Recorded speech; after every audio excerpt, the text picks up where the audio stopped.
Bitalo, omuyimbi bamukubye ne bamumenya amagulu, ebipya bizuuse ku Kadaame eyafudde, ex wa Reigi atabukidde abamuvunaana okutta omwana we so ng'ate akabenje ku Northern Bypass babiri bafudde. Kale ago n'agasingawo ng'oba olindirira mu bujjuvu.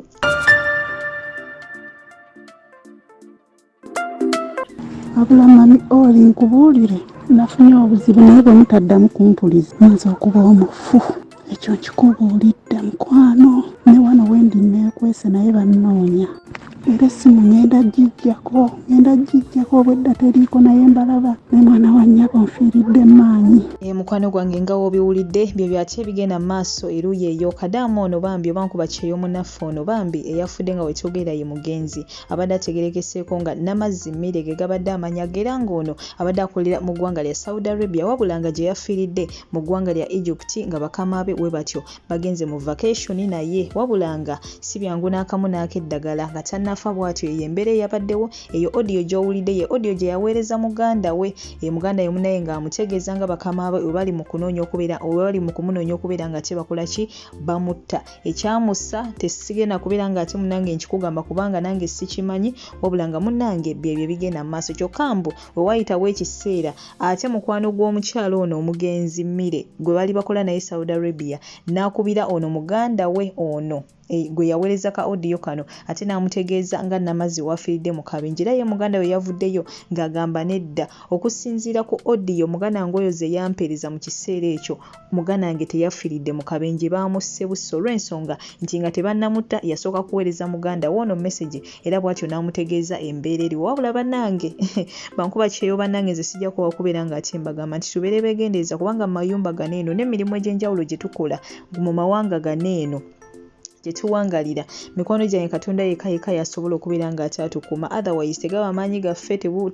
teguba kutetenkanya kwaffe nnyo tegaba magezi gaffe wabula Katonda yagenda mu maaso n'okubeera nga ate atukuuma. Kale n'olwekyo tugende maaso n'okubeera nga ate tumwekwasa kubanga yasobola okubeera nga ate atusasira otherwise tusaba omwoyo gwa muganda waffe oyo bambi guwummule mirembe Katonda amusonyiwe byonna ebyamusobako ate era bambi agumye emitima abako ab'enganda saakate n'ab'emikwano ffenna ly'ekkubo ekitwawula oli kusookayo munne so nga ate ebyo nabyo mbitadde ku bbali abazadde mwenna abampuliriza nzize okubeera nga ate mbategeeza nti munnange gwagayaliridde omwana we eyatuuka myaka egy'okubeera nga ate agemebwa ekirwadde kino ekya COVID-19 engenda kutegeeza nti munnange bayisiza amateeka amakakali ministry ate y'ebyenjigiriza bwetyo yategeezezza nti teri mwana agenda kukkirizibwa kubeera nga ate ayingira mu ssomero nga tebamugemye ekirwadde kino kya COVID-19. Kale n'olwekyo muzadde gwe wenna ampuliriza ng'olina omwana eyatuuka myaka gy'okubeera nga ate agemebwa obulwadde buno bwa COVID-19 zingamba nti wandidduse zambwa n'ogenda mu maaso n'okubeera nga ate omugemesa olw'ensonga nti okusoma munaye okuddamu ng'ennaku z'omwezi 10 omwezi ogujja ogwa January ennaku ezo nno munaye teziri wala. Kale n'olwekyo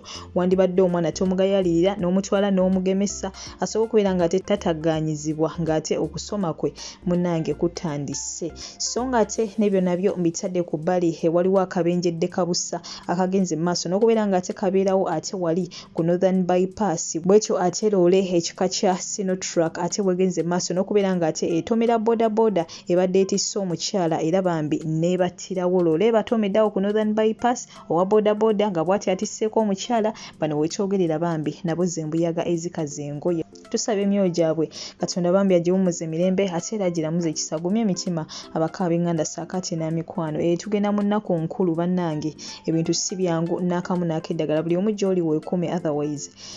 bannange ebintu si byangu nga tuyinza okubeera nga ate tubirowooza so nga ate neyo nayo nvuddeyo waliwo omuyimbi amanyikiddwa nga Dan Tadias omukunja ataseera abasinga kumwe muyinza okuba temumanyi olw'ensonga nti ono omuyimbi muto wabula nga yayatiikirira nnyo ate awo Mujjanzi Awards ono gwe balengera kate munnange akuba ebikonde era nga bw'atyo agamba nti Gerard Kiwewa alina okubeera nga ate aleeta ssente zaabwe ze bali bamubanja ezo eza zamuweebwa Salimu Sale agende maaso n'okubeera ng'ate akola ki aziwa abayimbi. Ono bw'atyo yavaayo mu Janza Awards n'alangira Gerald Kiweewa n'amugamba munnaye tuwe ssente zaffe. Salimu Sale yakuwa ssente ogende maaso n'okubeera ng'ate ozituwa wabula ggwe n'ozezza. Wabula munnaye waayitawo ennaku ntono omuyimbi ono Omukunja Dantadias ataseera waatyo n'awambibwa era bagenze okumusisinkana nga munnange yeeno embeera gy'ali. Mukwano gwange sigenda sobola kubeera nga kavidiyo ako nkakulekerako olw'ensonga nti YouTube nga wena kutegeezako nti erina ebintu ebimu byetakkiriza wabula nga gwaketaaze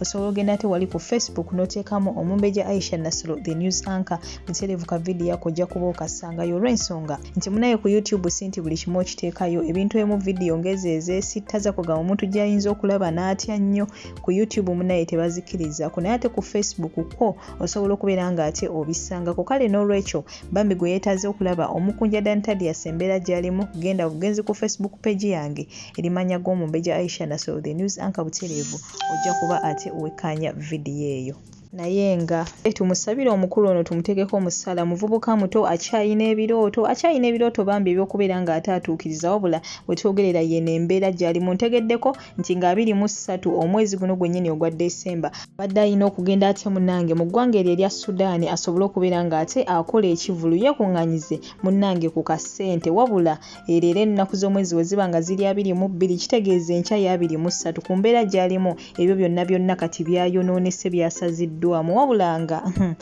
banange si byangu n'akamu n'akeddagala naye nga tumuteeke mu ssaala agende maaso n'okubeera ng'ate atereera musajja watwaddemu ate akakalabye emirimu gye so nga ate n'ebyo nabyo mbitadde ku bbali mukwano gwange ngenda kuba nsembyayo amawulire g'omukyalo ono ex wa Reigi eyeefuze social media ate olunaku olw'eggulu n'olunaku olwaleero ng'era sitiru yakyagikwasaganya. Omukyalo ono yavuddeyo oluvannyuma lw'omuyimbi oyo Reigi okubeera ng'ate yafiiridde omwana we ndoza ffenna ebyo twabitegedde bulungi omwana we muto baby bambi yafudde baby girl bw'atyo omukyalo ono ex we eyategerekeseeko nga Liz Ankunda bw'atyo yavuddeyo ne yeewaana n'agamba nti ate munnange bingi nnyo bikyakutuukako ago gakyali mabaga kwegamba yamugambye bingi nnyo namugamba wanyonoonera ssente zange nnyingi wanyonoonera obudde kale nno munnange tojja kutereera paka ng'ofudde. Bw'atyo omukyalo ono amawulire ago nagenze maaso n'okubeera ng'ate nga kutuusaako wabula oluvannyuma yakomyewo ate n'abaako ka vidiyo awo kaakola kengenda okubeera ng'ate nkulekerako bw'atyo nga avuma abo bonna bagenze maaso n'okubeera ng'ate bamulumba mu inbox ye abamuweereza zi friend request saakate n'abo abamumanyi abagenze maaso n'okubeera ng'ate bamuweereza message ku WhatsApp bw'atyo ng'abagamba nti bannayenze munneesonyiwe temumpeereza message temubaako na kye muŋŋamba olw'ensonga nti bineeno mubiguddemu bugwi temumanyi wa gye byatandikira mugenda maaso nakubeera ng'ate munjajinga naye temumanyi bino ebintu byatandikirawa ye abaffe bitandika bitya so munnange ngenda kuba ate nkusiibula nkulekereko ka vidiyo ke kano nawe ogende maaso n'okubeera ng'ate omwekanya nti bagamba nti lubale w'omulamu munnange tassamirwa ate n'akudira mu luyimba mukwano gwange taluwoomya naye nga mbagaliza ekiro ekirungi subscribing nga oba tonna bateekako akadde so okubeera nga ate tomissinga out updates nkusaba liking video eno oba ojagadde commenting awo mu comment section woba oyina ate mukwano gwange ekyokubeera nga ate oyogerako otherwise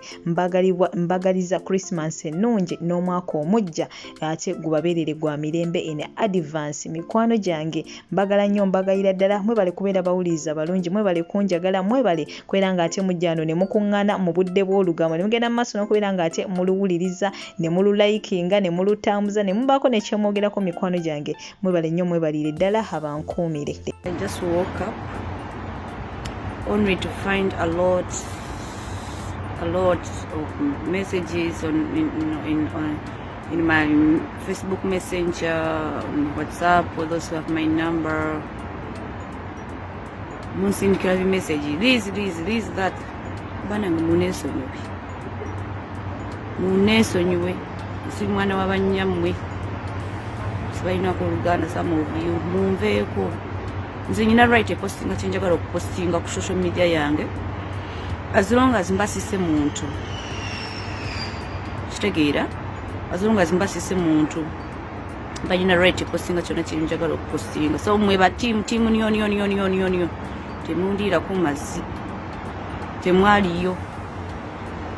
mulabe ebyo biri awo bini quiet nze temundira ku mazzi mifuula bafaayo nnyo